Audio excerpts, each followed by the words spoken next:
And welcome back. Now, tomorrow, November the 9th, will mark the 30th anniversary of the fall of the Berlin Wall in Germany. And the event culminated 5 days after 500,000 people gathered in East Berlin in a mass protest. Now, in effect, this event triggered the reunification of East and West Germany, the fall of the Soviet Union, as well as the breaking up of former states and the end of communism in Eastern Europe, as well as the end of the Cold War. It also ushered in a more Western-style democracy. And to help us unpack and perhaps look back and reminisce on what actually happened and how significant that particular event was, not only on his country but globally as well, we joined from our Pretoria studio now by Martin Schäfer, who's the German ambassador to South Africa. Ambassador, thanks so much for your time this morning and welcome to Morning Live. Thank you very much for having me. Good morning to you and to your spectators. Now, Ambassador, I was actually just thinking it came as a bit of a shock, realizing that it's 30 years on. And what does tomorrow mean for German people, given that it has been 30 years since families in certain instances were actually reunited? Well, I think I can safely say that this 9th of November 1989 was the happiest and most joyful day in our history. Before we were able to reunify, before we contributed to Europe being unified, you've said it all, before Europe became one and before the wall came down, the Soviet Union crumbled, it seemed impossible to achieve. And we thought there must be a third world war before, this wall would come down. And I remember very well, I didn't anticipate that at all. I was in Hamburg on that fateful night, working as a young student, and I came out of my work around midnight and I saw those strange East German cars all over the streets of Hamburg, and I thought, what happened here? And then only I realized what happened, and I went to Berlin to be part and witness of that. And that shows to you that it came as a big surprise. We didn't anticipate it, just like the peaceful transition in South Africa came about against all odds and against all the probabilities and analyses of those political analysts around. Things happen when change is ripe. Now, Ambassador, I'm glad you touched on the fact that you say it came as a surprise, because just reading up on it, it would seem as though it wasn't actually the intention for the wall to come down or for, the opening of that particular passage to happen the way it did. Can you just talk to us briefly about what actually was supposed to happen and what eventually ended up happening?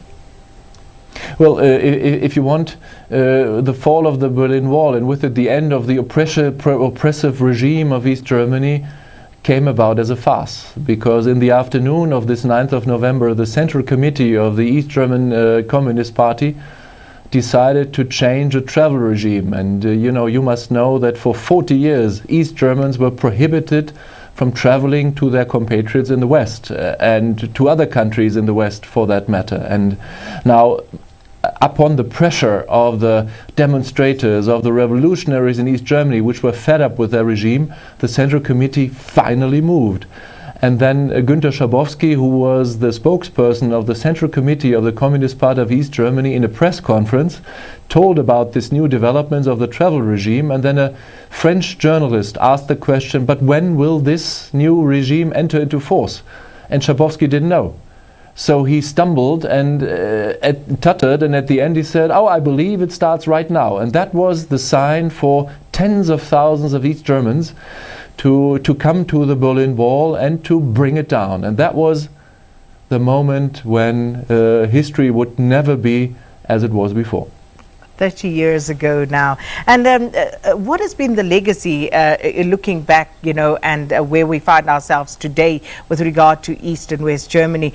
Germany, the largest economy in Europe, but, we talk about the development of the East. Has it caught up, or do we still see some of the legacy of the past as brought about by the existence of that war? Well, I live in South Africa, so for me it's a daily exercise to compare and to try to understand similarities and parallels.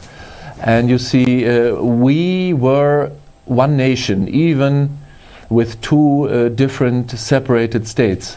We had the same kind of language. We were a homogeneous ethnic people, and the history of Germany was always about unity around cultural identities. And still, the 40 years of separation in two separate state entities left scars and left wounds and left different mentalities between the people in the East and the West.